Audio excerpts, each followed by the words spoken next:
मराठी शाळा बंद होतात हा जागेचा विषय आहे. मराठी शाळांच्या जागेवर काही लोकांचा डोळा आहे. राज ठाकरे यांनी हा हल्लाबोल केलेला आहे. महाराष्ट्रात जागा विकणं हा एकच धंदा सुरू आहे असंही राज ठाकरेंनी म्हटलेले. भैयांना मराठी शिकवून काय करणार असा सवालही त्यांनी विचारला आहे. महाराष्ट्रामध्ये मराठी राज्यकर्ते मराठी शाळा विकतायत कसे आणि ह्याच्या मागे नेमकं कोण आहे एकदा काढा तर. आपल्याला असं वाटतं की महाराष्ट्रातले राज्यकर्ते शाळा विकतायत. हा शाळेचा विषय नाही आहे, हा जागेचा विषय. महाराष्ट्रामध्ये फक्त लँड विकणे, जागा विकणे एवढाच फक्त धंदा सुरू आहे. या अत्यंत मोक्याच्या ठिकाणी असलेल्या अनेक ह्या शाळा ज्या आहेत मराठी माध्यमांच्या, ह्याच्यावरती कोणाचं लक्ष आहे.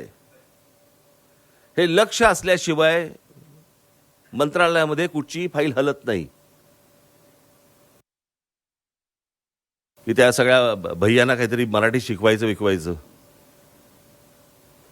मराठी शिकवायचं, उद्या पत्रकारिता देतील मराठी शिकून, तेव्हा तुम्ही काय कराल?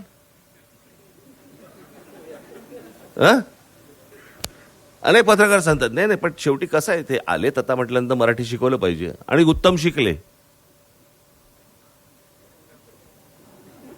आणि उद्या जर समजा इथे बसलेल्यांपैकी समजा तिवारी बिवारी समजा बसलेले आहेत वरुणराज भिडे पुरस्कार घेताना, कसं वाटेल मला जरा सांगा.